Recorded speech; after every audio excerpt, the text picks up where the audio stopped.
성도님들, 불신앙과 불순종의 문제는 하나님의 백성인 그리스도인들이 한평생 싸워야 하는 과제입니다. 우리가 위대하다고 생각하는 그 모세에게도요, 이런 문제가 있었습니다. 하나님께서는 호렙산 타지 않는 떨기나무에서 모세를 만나시어 이스라엘 백성을 애굽 땅에서 구원해낼 것을 명령하십니다. 그런데 이 부르심에 모세가 너무나도 강하게 거절을 합니다. 타지 않는 떨기나무가 등장하는 우리가 어제 보았던 이 출애굽기 3장 말씀에 보면 하나님, 내가 대체 누굽니까? 내가 과연 그 일을 할 수 있습니까? 라고 묻기도 하고요. 또 내가 아직도 하나님 잘 모르잖아요. 또 이스라엘 백성들에게 가서 당신의 이름을 무엇이라고 소개할까요? 라고 합니다. 즉 자신에 대한 의문과 하나님에 대한 의심, 즉 불신앙과 불순종의 문제를 고스란히 드러내면서 거절하더라는 겁니다. 그리고 오늘 본문에서만 봐도 사람들이 내 말을 믿지도 않을 거고 듣지도 않을 거라고, 나는 입이 뻣뻣하고 막 혀가 둔한 사람이라고, 자기 말고 보낼 만한 다른 사람 좀 보내시라고, 이렇게 3번씩이나 더 거절하는 모습을 볼 수 있습니다. 그런데요, 우리 하나님은 참 좋으신 하나님이십니다. 이렇게 불신앙과 불순종의 문제를 보일 때마다 모세에게 징표를 보여주시면서 그를 설득하십니다. 그리고 하나님께서 모세에게 보여주신 첫 번째 징표는 바로 지팡이가 뱀으로 변한 기적입니다. 오늘 보면 2절에서 4절 말씀 제가 읽어드릴게요. 여호와께서 그에게 이르시되 내 손에 있는 것이 무엇이냐? 그가 이르되 지팡이니이다. 여호와께서 이르시되 그것을 땅에 던지라 하시매 곧 땅에 던지니 그것이 뱀이 된지라. 모세가 뱀 앞에서 피하매 여호와께서 모세에게 이르시되 내 손을 내밀어 그 꼬리를 잡아라. 그가 손을 내밀어 그것을 잡으니 그의 손에서 지팡이가 된지라. 그런데 성도님들, 하나님께서 모세에게 막 확실한 믿음을 주시도록 그럴 거였으면 막 더 크고 화려하게 보여주실 수 있는 기적들이 참 많으셨을 텐데, 막 하늘도 한번 쩍 갈라주시고 바다도 한번 쭉 갈라주시고 막 이러면 좋았을 텐데 왜 하필 지팡이를 뱀으로 만든 이런 표적을 행하라 하셨을까요? 이게 너무 작잖아요. 근데 성서학자들의 해석에 의하면요, 이 뱀을 애굽 왕권의 상징으로 보기 때문이다라고 합니다. 모세 당시에 애굽 왕 바로가 쓰고 있는 이 영화에서 보셨죠? 이 두건 비슷한 거, 이 왕관은요, 항상 여기에 코브라가 새겨져 있거나 또 손잡이 같은 데 보면 박제한 코브라를 들고 다녔다라고 합니다. 즉 이 뱀을 잡는다라는 말은 뭐냐면 애굽의 왕권을 잡는다라는 상징적인 징표였던 거죠. 그런데 여기서 참 재밌는 건 하나님께서 모세에게 뱀의 꼬리를 잡으라 라고 하셨다는 겁니다. 전 시골에서 자랐기 때문에 어린 시절에 아주 가끔 뱀을 잡아본 적이 있는데요. 우리 성도님들께서는 뱀 잡아본 일이 없다 하시더라도 서울 사람들이니까 기본적으로는 아시죠? 뱀을 잡으려면 꼬리 잡아야 합니까? 목덜미 잡아야 합니까? 이 목덜미 잡아야 된다는 건 좀 다 아실 겁니다. 독이 바짝 오른 뱀의 꼬리 잡는다는 건요, 이게 돌아오면 진짜 위험한 일인데 하나님께서는 하필 그 위험한 뱀의 꼬리를 잡으라고 하시는 겁니다. 왜 그러셨을까요? 이게 왜 그랬을까? 하나님께서는요, 모세가 하나님 말씀하신 대로 순종하는가를 시험해 보려는 뜻이 있었다는 겁니다. 자, 뱀의 꼬리를 잡아라. 근데 보통 뱀 잡을 때 어디부터 잡는다고요? 모세도 광야에 살았으니까 머리부터 덥석 잡을 수 있는데 내 말을 듣는지 확인하기 위해 꼬리를 잡아라 했던 겁니다. 그런데 모세가 진짜 꼬리를 잡습니다. 그리고 그 순간 그 뱀은 다시 지팡이로 변했습니다. 그러므로 뱀을 잡을 수 있다는 것, 그 말이 뭐냐? 모세로 하여금 하나님 말씀대로 하면 무조건 애굽 왕 바로를 이길 수 있다라는 믿음을 주시는 것이었다라는 겁니다. 그리고 두 번째 징표는 모세의 손에 나병이 생겼다 나은 것입니다. 오늘 보면 6절 7절 말씀 제가 읽어드릴게요. 여호와께서 또 그에게 이르시되 내 손을 품에 넣으라 하시니 그가 손을 품에 넣었다가 내어보니 그 손에 나병이 생겨 눈같이 된지라.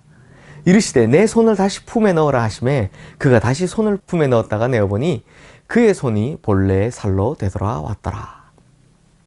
모세가 이 손을 품에 쓱 넣어 빼보니까 나병이 생겼습니다. 그리고 그 손을 다시 품에 넣어보라 하셔서 넣었다가 그 손을 다시 꺼내보니 이번에는 깨끗해졌습니다. 이 모든 성서학자들의 일치된 의견이라고 할 수는 없지만 대부분 성서학자들이 이 본문을 이렇게 해석합니다. 나병 걸린 손이 뭐냐? 절망스러운 처지에 빠진 희망이 없는 애굽 땅에서 고통스럽게 살고 있는 바로 이스라엘 민족을 상징하는 것이었다라고 합니다. 그렇게 절망의 손, 고통의 손, 그걸 품에 넣는 순간 이내 깨끗해졌습니다. 이게 뭐냐? 하나님께서는 모세를 이스라엘 민족의 치유자로 쓰시기를 원하신다라는 상징적 표징이었다라는 겁니다. 그리고 마지막으로 세 번째 징표는 나일 강물이 피로 변하는 사건입니다. 오늘 본문 9절 말씀입니다. 그들이 이 두 이적을 믿지 아니하며 내 말을 듣지 아니하거든 너는 나일강 물을 조금 떠다가 땅에 부으라. 내가 떠온 나일강 물이 땅에서 피가 되리라.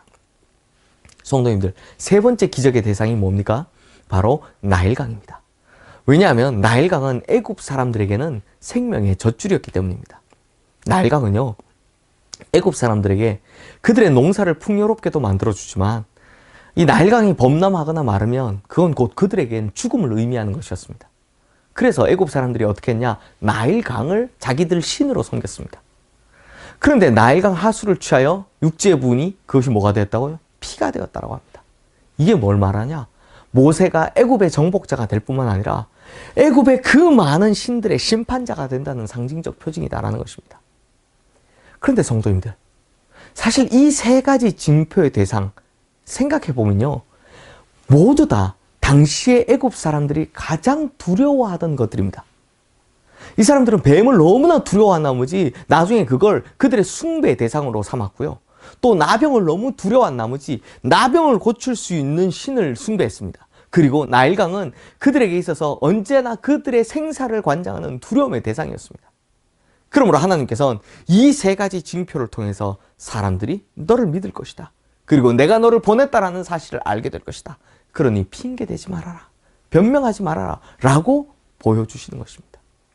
그런데 문제가 있죠. 뭡니까? 모세의 마음이 여전하다는 겁니다. 이렇게까지 보고도 변함없이 거절하는 것입니다. 이렇게 모세가 극구 거절하니 답답하신 하나님께서 하신 말씀이 뭐냐? 오늘 본문 2절 말씀. 여호와께서 그에게 이르시되 내 손에 있는 것이 무엇이냐? 그가 이르되 지팡이니이다 라고 합니다. 참 재밌는 것은요, 오늘 본문에 보니까 모세의 엄청난 기적들의 시작이 어떻게 시작되었습니까? 내 손에 있는 것이 무엇이냐라는 질문과 함께 시작되었습니다. 분명 하나님께서는 내 손에 없는 것이 무엇이냐? 야, 너한테 필요한 것이 무엇이냐? 이렇게 묻지 않으시고요. 오히려 네 손에 있는 것이 무엇이냐? 네가 지금 가지고 있는 것이 무엇이냐라고 물으셨다는 것입니다. 그러므로 성도님들, 하나님께서는 우리에게 없는 것을 가지고 일하시는 분이 아니시라 우리에게 있는 것을 가지고 일하시는 분이십니다.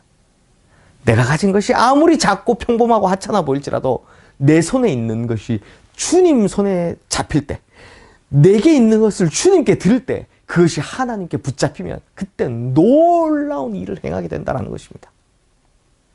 모세가 이제 대답합니다. 지팡이입니다. 양치기였던 목자 모세에게 있어서 지팡이는 정말 일상적인 평범한 도구에 불과했습니다. 이 평범한 거, 또 뭐 하찮은 거고 무언가 특별한 것이 아니라 그냥 날마다 가지고 다니던 것이었습니다. 그러나 그런 지팡이일지라도 하나님 앞에 들여져서 하나님께 붙잡히는 순간 엄청난 기적을 행하는 도구가 되었다라는 것입니다. 사랑하는 성도님들, 그러므로 하나님께서는 오늘 우리에게도 똑같이 물으십니다. 네 손에 있는 것이 무엇이냐? 그럴 때 우리 성도님들도 모세와 똑같이 고백합시다. 마른 막대기 같은 내 인생, 이것뿐입니다. 그러면 이 마른 막대기 같은 나의 재능이나 자원이나 능력, 아무리 적어 보이고 아무리 보잘것 없어 보일지라도 모세와 같이 이것이 하나님 손에 붙들려질 때 이것은 하나님의 기적을 행하는 도구, 기적의 인생으로 바뀌게 될 줄로 믿습니다. 그러므로 우리 성도님들, 내 인생 이것밖에 안 돼 라는 생각 절대 하지 마시고 오히려 이런 내 인생을 통해서 역사하시는 하나님을 굳건히 믿으시기를 주님의 이름으로 축원합니다. 기도하겠습니다. 하나님 아버지, 지금까지 내 인생에 없는 것이 많다라고 생각을 했습니다. 그래서 참 부족하고 이것도 없고 저것도 없고 그래서 하나님께 기도할 때마다 늘 달라, 주라 이렇게만 기도해 왔었습니다. 그런데 하나님, 그런 내 인생이, 마른 막대기 같은 내 인생이 주님 손에 붙들리면 주님의 놀라운 기적의 도구가 된다라는 것을 오늘 본문을 통해 보게 됩니다. 주님, 그러므로 우리가 엉뚱한 것 바라지 말고 그저 내게 있는 모든 것을 주님 앞에 내어드릴 줄 아는, 그것부터 실천하는 성도들 다 되게 하여 주시옵소서. 그리하여 우리가 온전히 내어졌을 때, 우리 인생이 주님 손에 온전히 붙들렸을 때 크고 놀라운 위대한 역사가 일어나는 것을 우리가 보게 하여 주시옵소서. 예수 그리스도 이름으로 기도드리옵나이다. 아멘.